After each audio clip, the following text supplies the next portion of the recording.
आज की कहानी है एक ऐसे ट्रक के सफर की कि जिसे दुनिया का सबसे अजीबोगरीब सफर ना कहा जाए तो ये ज्यादती होगी। इस ट्रक ने 8,500 किलोमीटर का सफर तय करना था। मजे की बात यह है कि इस ट्रक का ये इतना लंबा सफर असल मसला नहीं था। किसी के भी जहन में ये सवाल नहीं पैदा हो रहा था कि ये ट्रक 8,500 किलोमीटर का सफर कैसे तय करेगा। असल मसला ये था कि इस ट्रक की बैक के ऊपर एक बर्फ का बहुत बड़ा ब्लॉक भी लोड किया गया था। बर्फ के इस ब्लॉक से लोडेड इस ट्रक ने अफ्रीका के उस सहरा में से भी गुजरना था कि जिस सहरा की गर्मी लोहे तक को पिघला देती है। इस बात पर और हैरान कर देने वाला फैक्ट ये भी सुन लीजिए कि इस सहरा में से इस ट्रक को और इस ट्रक की बैक साइड पर लोडेड बर्फ के ब्लॉक को 10 दिन यानी कि 10 डेज इस सहरा के बीच में से गुजरना था। इस सारे सफर का असल मेन नुक्ता या असल मेन प्रॉब्लम था ही यही कि इस पूरे सफर के दौरान किस तरीके से बर्फ के इस ब्लॉक को पिघलने से बचा लिया जाए, वो भी बिना किसी रेफ्रिजरेटर की हेल्प के। 1959 में पेश आने वाला ये वाकया, ये सफर दुनिया के चंद इंतहाई हैरत अंगेज वाकयात में से एक है। ये वीडियो आपको हैरान परेशान कर देने वाली है, सो इसे एंड तक कंप्लीट जरूर देखिएगा। दोस्तों ये किस्सा, ये कहानी शुरू होता है साल 1959 में। उस वक्त पूरी दुनिया की तवज्जो का मरकज बर्फ का बना हुआ एक ब्लॉक था जिसका वजन था 3050 किलोग्राम। बर्फ के इस ब्लॉक को दुनिया के एक कोने से दूसरे कोने तक पहुंचाना था और वो भी बिना किसी रेफ्रिजरेशन के। बर्फ के इस ब्लॉक की कहानी या इसका सफर शुरू होना था नॉर्वे के शहर मुई राना से और इस सफर की इख्तितामी मंजिल का नाम था लिब्रविल। ये सेंट्रल अफ्रीका के बीच में एक शहर है। अब यहाँ पर सवाल ये पैदा होता है कि बर्फ के कितने बड़े टुकड़े को दुनिया के एक कोने से दूसरे कोने तक लेकर जाने की जरूरत ही क्यों पड़ रही थी। दोस्तों इस सवाल का जवाब है पूरी दुनिया को रेडियो लग्जमबर्ग की तरफ से दिया गया एक चैलेंज। इस वाक़े से एक साल पहले यानी कि 1958 में यूरोप के मशहूर जमाना मुल्क लग्जमबर्ग के अंदर एक रेडियो स्टेशन चला करता था। इस रेडियो स्टेशन का नाम था रेडियो लग्जमबर्ग। रेडियो लग्जमबर्ग की नशरियात पूरी दुनिया में सुनी जाती थी और काफी ज्यादा पसंद की जाती थी। रेडियो लग्जमबर्ग ने अपने तमाम सुनने वालों को एक इंतहाई अनोखा किस्म का चैलेंज दिया। यह अनोखा चैलेंज था कि जो भी शख्स बर्फ के एक 3 टन वजनी ब्लॉक को आर्टिक रीजन से उठाकर बर्रे आज़म अफ्रीका तक लेकर जाने में कामयाब हो गया, उस शख्स को बेहद भारी इनाम दिया जाएगा। रेडियो लग्जमबर्ग ने ऐलान किया कि चैलेंज पूरा होने की सूरत में बर्फ के हर 1 किलोग्राम के पीछे चैलेंज जीतने वाले को 1 लाख फ्रांसिस दिए जाएंगे। मौजूदा दौर में ये रकम बनती है $16,000। इस हिसाब से बर्फ के हर 1 किलोग्राम के पीछे जीते जाने वाली रकम बनी $16,000। 3 टन वजन के हिसाब से ये अमाउंट बनती है $48 मिलियन। अब डेफिनेटली ये रकम ना सिर्फ उस दौर के लिए बल्कि आज के दौर के लिए भी एक बहुत ही बड़ा इनाम बनता है। अब रेडियो लग्जमबर्ग ने चैलेंज जीतने के लिए रकम तो बहुत ही बड़ी रख दी, लेकिन इसी के साथ साथ चैलेंज को परफॉर्म करने के लिए 3 इंतहाई कड़ी किस्म की शराइत भी लागू कर दी। पहली शर्त ये थी कि बर्फ का ये टुकड़ा सिंगल पीस में होना चाहिए। दूसरी शर्त ये थी कि आर्टिक रीजन से अफ्रीका तक का ये सारा सफर बर्फ के इस टुकड़े को बाय रोड ट्रेवल करवाया जाएगा। इसके बाद तीसरी और आखिरी शर्त ये थी कि इस बर्फ के टुकड़े की ट्रेवलिंग के दौरान रेफ्रिजरेशन का प्रोसेस किसी भी तौर पर एक्सेप्टेबल नहीं होगा। पूरी दुनिया को ये इंतहाई अजीबोगरीब किस्म का चैलेंज देने के बाद रेडियो लग्जमबर्ग पहले से ज्यादा मशहूर हो गया। रेडियो लग्जमबर्ग भी ये बात बड़े अच्छे तरीके से जानता था कि उन्होंने इनाम के तौर पर जो रकम रखी है बेशक वो रकम बेहद बड़ी है, लेकिन इसी के साथ साथ उन्होंने जो चैलेंज रख दिया है इस रकम को जीतने का, उस चैलेंज को भी परफॉर्म करना तकरीबन नामुमकिन है। आर्टिक रीजन से अफ्रीका तक के बीच का ये टोटल सफर 8,500 किलोमीटर का बनता था। इस 8,500 1200 किलोमीटर के सफर में 2500 किलोमीटर का सफर अफ्रीका के उस सहरा के बीचों बीच में से था कि जहां पर टेम्परेचर 50 सेल्सियस रहता है। रेडियो लक्समबर्ग को यकीन था कि बर्फ का ये ब्लॉक इस सहरा के अंदर विद इन नो टाइम पिघल कर पानी हो जाएगा,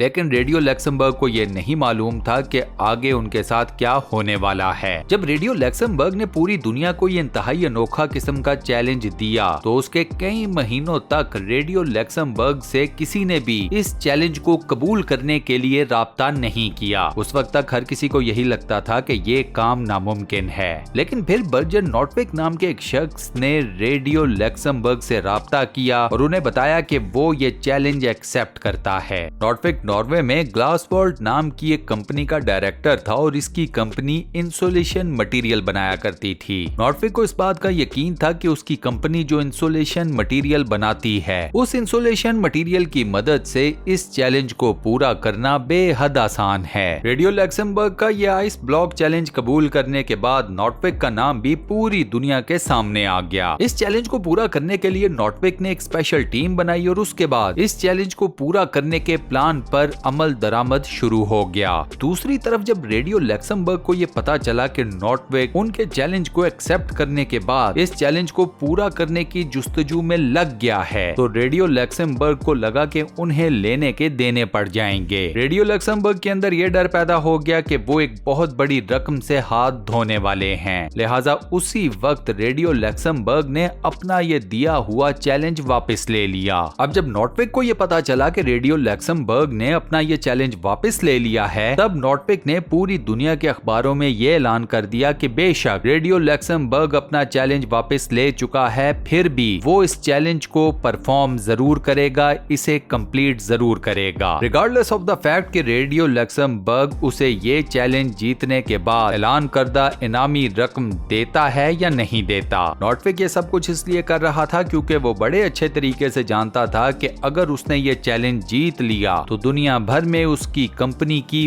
बेहद पब्लिसिटी होगी। इसके बाद ये फैसला कर लिया गया कि बर्फ के ब्लॉक का सफर शुरू होगा नॉर्वे के शहर मोइराना से और ऑल द वे ये सफर एंड होगा अफ्रीका में गिबॉन के शहर लिब्रोविले में। इस सफर में इस आइस ब्लॉक ने Denmark, Netherlands, Belgium, France, Spain, Morocco और अल्जीरिया के वसीओ अरीज सहरा में से गुजरना था। इस चैलेंज को पूरा करने के लिए नॉर्टविक ने जो टीम बनाई उसमें एक इंजीनियर, 4 ट्रक ड्राइवर्स, एक ट्रक मैकेनिक और 2 कैमरामैन शामिल थे। सबसे पहले मरहला आया 3 टन वजनी बर्फ के एक सिंगल ब्लॉक को काटने का। बर्फ का इतना बड़ा टुकड़ा किसी ग्लेशियर में से ही काटा जा सकता था, लेकिन उस वक्त के इंसान के पास इतनी मॉडर्न डे टेक्नोलॉजी नहीं थी कि वो ग्लेशियर में से बर्फ का इतना बड़ा टुकड़ा काट सकता। लिहाजा इस मसले का सलूशन निकाला गया कि 200 किलोग्राम वजनी बर्फ के ब्लॉक्स को ग्लेशियर में से काटा गया और हेलीकॉप्टर की मदद से नीचे लाया गया। नॉर्टविक और उसकी टीम की मेहनत पूरी दुनिया की खबरों की जीनत बनी हुई थी। यही वजह थी कि इस सारे चैलेंज को परफॉर्म करने के लिए नॉर्टविक और उसकी टीम को दुनिया भर की कई कंपनीज ने स्पॉन्सर करना शुरू कर दिया। शेल कंपनी ने इस सफर के दौरान इस्तेमाल होने वाले तमाम तर फ्यूल की जिम्मेदारी अपने जिम्मे ले ली। स्केनिया नाम की कंपनी ने नॉर्टविक और इसकी टीम को वो ट्रक प्रोवाइड किया जिसकी बैक के ऊपर बर्फ के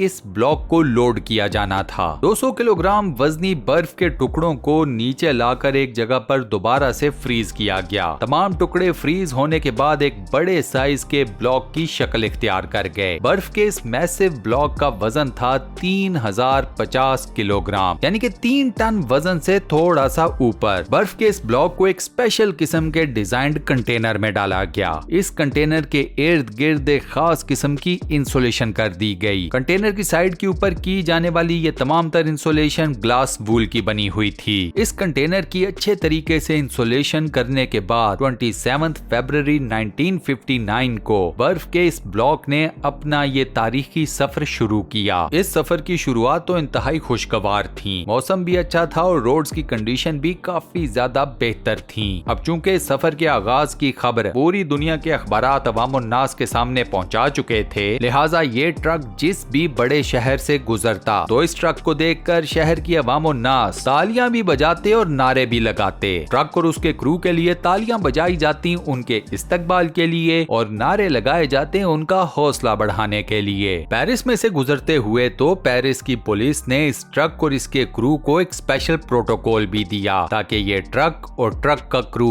दोनों भीड़ वाले इलाकों से आसानी गुजर सकें। मजे की बात यह है कि ट्रक के क्रू की पेरिस के मेयर ने खास किस्म की दावत भी की थी। जैसे जैसे ये ट्रक और इसका क्रू अपना सफर तय किए जा रहा था, इनकी पब्लिसिटी में ऑटोमेटिकली इजाफा होता चला जा रहा था। एक हफ्ते का सफर तय करने के बाद बिल आखिर ट्रक पहुंचा मासे की बंदरगाह के ऊपर। यहाँ पर ट्रक को एक ताकतवर क्रेन की मदद से एक बहरी जहाज के ऊपर लोड किया गया। वजह ये थी कि यहाँ से आगे इस ट्रक ने अपना एक बेहद लंबा बहरी सफर तय करना था। बहरी सफर के इख्तिताम के ऊपर जब ट्रक दोबारा से खुश्की के ऊपर लोड किया गया तो ये जमीन थी अफ्रीका की सरजमीन। यहाँ पर हर चीज मुकम्मल तौर पर बदल चुकी थी। यहाँ गर्मी इतनी शदीद थी कि दिन के टाइम धूप में इंसान ज्यादा देर खड़ा तक नहीं हो सकता था। अफ्रीका की इतनी शदीद गर्मी की वजह से ये इनसिक्योरिटी पैदा हो गई कि हो सकता है सफर के दौरान बर्फ का ये ब्लॉक पिघल जाए या फिर गर्म रेत के ऊपर ट्रेवल करने से ट्रक के इंजन को कोई नुकसान न पहुंच जाए। और नहीं तो इस बात का भी डर पैदा हो गया कि शदीद गर्मी की वजह से कहीं ट्रक के क्रू मेंबर्स की तबीयतें नासाज हो जाएं। अब ये तमाम खौफ तो थे एक जगह पर, दूसरी तरफ एक और मसला था और वो था ट्रक को मिलने वाला सिक्योरिटी थ्रेट। अपने सफर के दौरान अफ्रीका के सहरा में से गुजरते हुए इस ट्रक को एक ऐसी जगह से भी गुजरना था कि जहां पर जंग लगी हुई थी। इस जंग में पार्टिसिपेट करने वाले फ्रीडम फाइटर्स इसी वीरान और बियाबा इलाके के पहाड़ों में छुपे रहते थे। ये फ्रीडम फाइटर्स इस ट्रक और क्रू मेंबर्स के ऊपर हमला भी कर सकते थे और उन्हें अपना यरगमाल भी बना सकते थे ताकि उनकी डिमांड्स को पूरा किया जा सके। इस सिक्योरिटी थ्रेट के पेश नजर ट्रक और इसके क्रू मेंबर्स को सिक्योरिटी फराहम की गई फ्रेंच एलिजेंस की तरफ से। फ्रेंच एलिजेंस ने ट्रक और ट्रक के क्रू मेंबर्स के ऊपर एक बात वाजे कर दी कि वो सहरा के इस हिस्से में से कम स्टॉप करें और कोशिश करें कि कम से कम वक्त में जितना ज्यादा सफर तय हो सकता है वो कर लें ताकि ट्रक और ट्रक के crew member safe and sound इस जंगज़दा इलाके से बखैर व आफियत गुजर जाएं। इस सारी सिचुएशन के बावजूद एक मसला ये भी था कि सहरा में कोई प्रॉपर सड़क तो थी नहीं, लिहाजा ट्रक सहरा में ट्रेवल करते हुए बार बार रेत में फंस जाता था। हर बार फंसे हुए ट्रक को रेत में से निकालते हुए ट्रक के क्रू मेंबर्स को कई घंटे लग जाते थे। दुनिया के सबसे महंगे आइस ब्लॉक का ये सफर अब एक मुसीबत बन चुका था। क्रू मेंबर्स को फ्रीडम फाइटर्स का डर भी था। सख्त गर्मी की वजह से क्रू मेंबर्स की हालतें अलग से खराब हो चुकी थीं और ऑन टॉप ये कि इसी शदीद गर्मी की वजह से बर्फ का ये ब्लॉक आहिस्ता आहिस्ता पिघलना भी शुरू हो चुका था। ये सब देखते हुए क्रू मेंबर्स को ये डर भी पैदा हो गया कि कहीं उनका ये मिशन मुकम्मल तौर पर फेल ना हो जाए। मजे की बात यह है कि ये क्रू मेंबर्स इर्द गिर्द से गुजरने वाले काफिलों के जानवरों को पिघली हुई बर्फ का पानी ही पिला दिया करते थे। इसके अलावा इस क्रू मेंबर्स ने कई रातें सहरा में स्लीपिंग बैग्स के ऊपर सोकर गुजारी। इन क्रू मेंबर्स ने इन तमाम मुश्किलात को आहिस्ता आहिस्ता फेस किया और साथ में अपना सफर भी जारी रखा। बिल आखिर वो टाइम भी आ गया जब ट्रक और ट्रक के क्रू मेंबर्स ने सहरा के इस जानलेवा सफर को अपने पीछे छोड़ दिया। सहरा का सफर अबूर करने के बाद अब इन लोगों की मंजिल कुछ ज्यादा दूर नहीं थी। 28 दिनों के एक तवील सफर के बाद बिल आखिर ये ट्रक, इसके क्रू मेंबर्स और ट्रक के ऊपर लोडेड बचा कुचा आइस ब्लॉक सब कुछ बिल आखिर सेफ एंड साउंड लिब्रविले पहुंचने में कामयाब हो गया। लिब्रविल पहुंचने पर क्रू का शानदार इस्तकबाल किया गया। इसके बाद हर किसी का सिर्फ एक ही मेजर सवाल था, कंटेनर के अंदर मौजूद आइस ब्लॉक किस हालत में है, बर्फ के इस ब्लॉक की कितने फीसद बर्फ पिघल चुकी है और कितने फीसद बाकी बची है।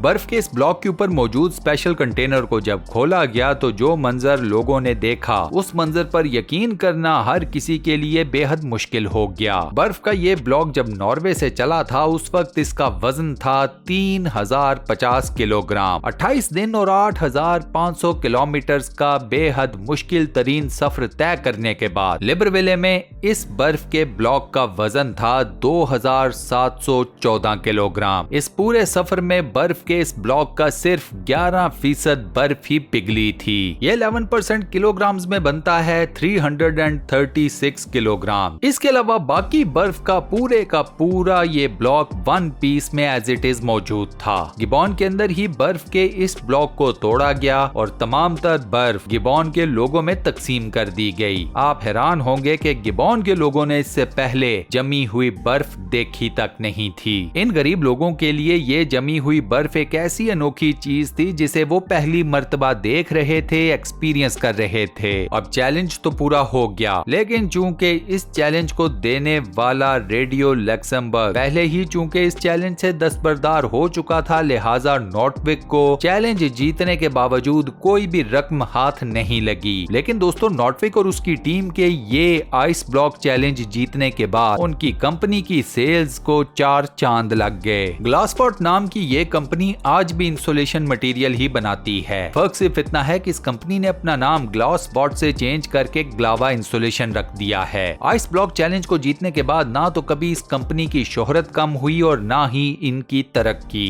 और इसी अमेजिंग फैक्ट के साथ हम अपनी आज की इस वीडियो को यहाँ पर करते हैं दी एंड। दोस्तों, आपको आज की ये वीडियो कैसी लगी, वॉइस ओवर कैसा लगा, मुझे नीचे कमेंट सेक्शन में जरूर बताइएगा। वीडियो को बंद करने से पहले आपसे एक छोटी सी रिक्वेस्ट, और वो ये कि अगर आपने अभी तक हमारे इस चैनल को सब्सक्राइब नहीं किया हुआ तो बराए मेहरबानी हमारे इस चैनल को सब्सक्राइब जरूर कर लें और साथ बने हुए बेल के आइकन को लाजमन प्रेस कर दीजिएगा। अपना बहुत ख्याल रखिएगा। इंशाल्लाह मुलाकात होती है किसी नई हैरत अंगेज वीडियो के साथ। शुक्रिया।